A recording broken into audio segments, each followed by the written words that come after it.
Welcome to Undisputed. We are live from LA. I'm Jenny Taft here with Skip Bayless and Shannon Sharp. Guys, how we doing? We're doing great. We're doing great. Oh, watching the football team. Today is the day. The Dallas Cowboys season starts today at Baltimore. As sure? we rip off 5 in a row. We keep pace with the Giants and Washington, and all of a sudden, great things are about to happen. This is it. I could have sworn the season started 4 months ago in September. It starts today. Oh, okay. Yeah. Thank you. With another L. Yeah, today, I'm pretty sure it's We got due on it? December, Skip. Are we? Maybe. Do we have due? Maybe later? Maybe. Okay, I'd like to get back to that. Actually, I'd like to also go back to October, because back then, Kyrie Irving said that playing with Kevin Durant could never align. There's a lot there. Shannon, why did LeBron make such a big deal of this? Well, I think the thing is that when any time you play with someone, it kind of stings you a little bit if you have respect for a player. And players, you know, Skip, players value players' comments about themselves more so than, say, media or someone outside of the basketball community. So that's why when players or former players say things about present players, it bothers them, and a lot of times they will respond. And when you play with someone, yes, and people are like, well, that shouldn't bother him. It would bother me if John said one of his most clutch, you know, John Elway, my quarterback, Skip, if he said, you know what, if someone else had played after me, man, this is the first time I've had a big play tight end, a guy that I can throw the ball to in tough situations, and I know he can make a catch. Skip, but he didn't say no, that's what I'm saying. But I'm trying to give people an insight how things, when you value someone, you play with someone, and you think they're, you know, I don't think LeBron and Kyrie were ever friends, but you think, okay, we're teammates, we're going for the same common goal, and that's to win a championship. But this also goes to show you how things get continuously repeated, and people take them as true. Now, Kyrie said this is the first time, but it's not true. LeBron James has more playoff buzzer beaters than any other player in NBA history. That is not conjecture. That is not innuendo. That is not speculation. That is factual. LeBron James, let me repeat this for the people at home. I'm having trouble with that factual, but I'll get to that in a moment. LeBron James has more playoff buzzer beaters than any other man that has dribbled a basketball in the NBA or the ABA. Okay, this is what we've done here, Skip. So I'm going to take the final 10 seconds on game tying or go-ahead shots in the final 10 seconds of a playoff game. LeBron James is 9 of 22. That's 41%. The guy that Kyrie spoke so glowingly of, Kevin Durant, is 2 of 13. That's 30%. Kyrie Irving talking about he finally got somebody that can make the same shot that he's made. In game time or go-ahead shots in the final 10 seconds of a playoff game, Kyrie Irving has yet to take one and make one. You see how constantly repeating something, repetitions of a lie, does not make it true, no matter how many times you repeat said inaccuracy. Skip Bayless, look, even while they were playing, Skip, LeBron James, Kyrie Irving had 9 game-tying or go-ahead shots in the final minute. LeBron James had 14. So while he's heaping praise on someone that he's never played with, the guy that was sitting next to him was taking and making more big shots than Kyrie Irving. So it stung LeBron to hear that. And Skip, anytime a former teammate, especially if, you know, and Kyrie ain't just any teammate, Skip, you know what I'm saying? Kyrie Irving is not the 11th guy, is not the 8th guy on a roster. Kyrie Irving was the second best player in Cleveland. So yes, it stung LeBron, and I can imagine if someone were to say this, let's just say for the sake of argument, Skip, I'm trying to think, some player that played with Tom Brady goes somewhere else is like, man, this is the first time I had a quarterback that can get me the ball in positions, I can make plays, you know, he give me an opportunity to run after the catch.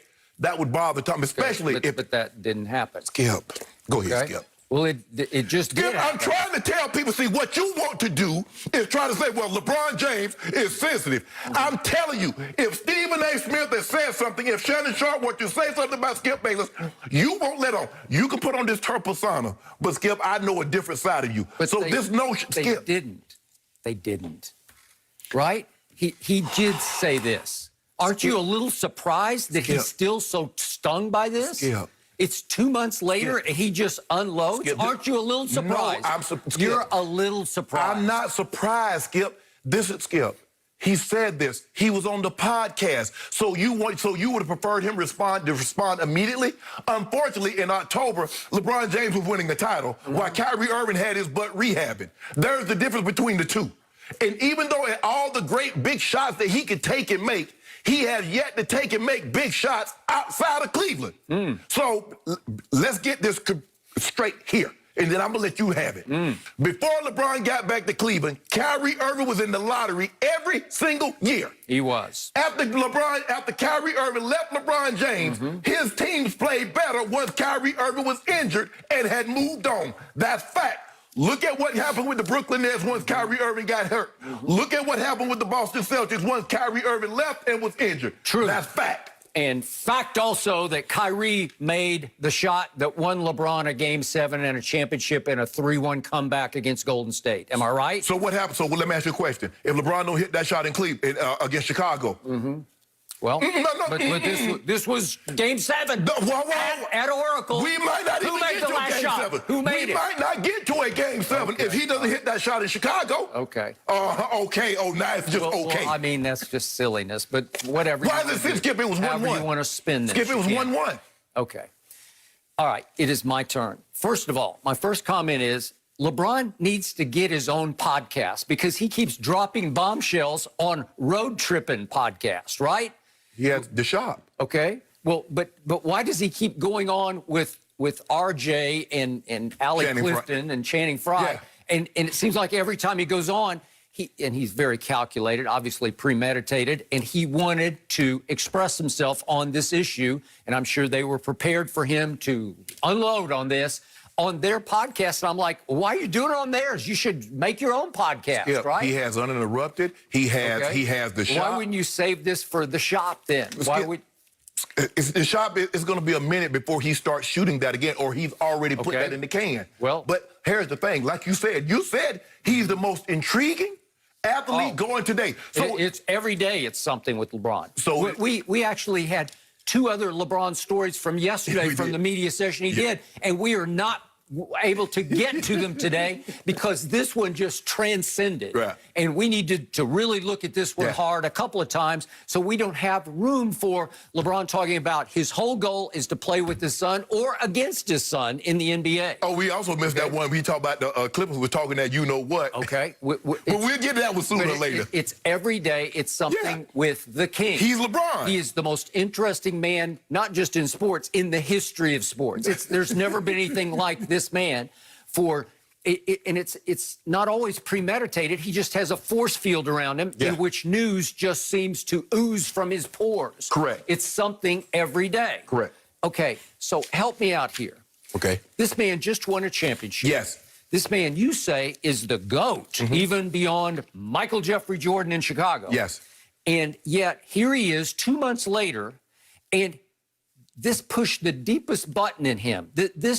This hit the deepest nerve in LeBron James because he is bearing his soul about this. He is unloading as we approach a new season, and it's 2 months after the fact.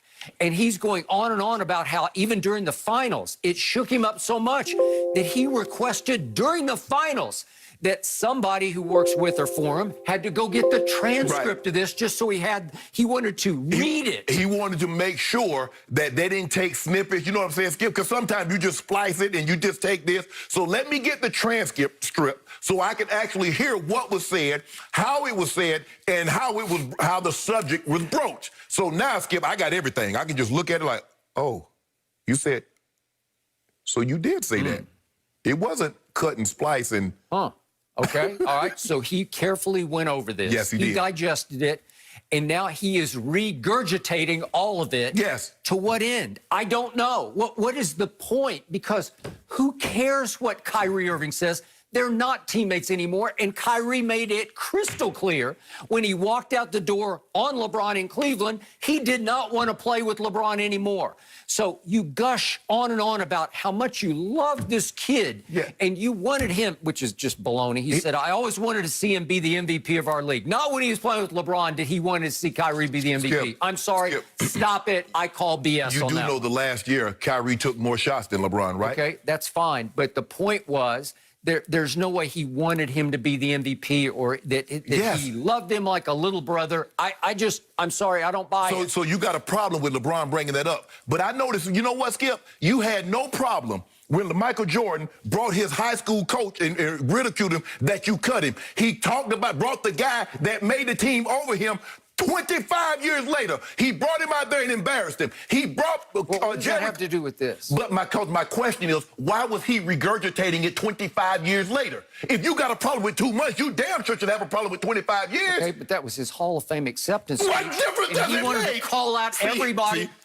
That's completely apple to orange No, it's to not. this. No, it's Oh, not. stop it. Why is and it? by the way, it's my turn, I think. I think you spoke for 15 minutes. It is now my turn. We I have the we floor. only been on the show for And like 9. I'm just getting started here. So LeBron is so stung that he is just as profane as he has ever been. He is dropping F-bombs. He's dropping GDs. And I'm like, what? Kind of like Tom Brady. Yeah. Oh, stop it.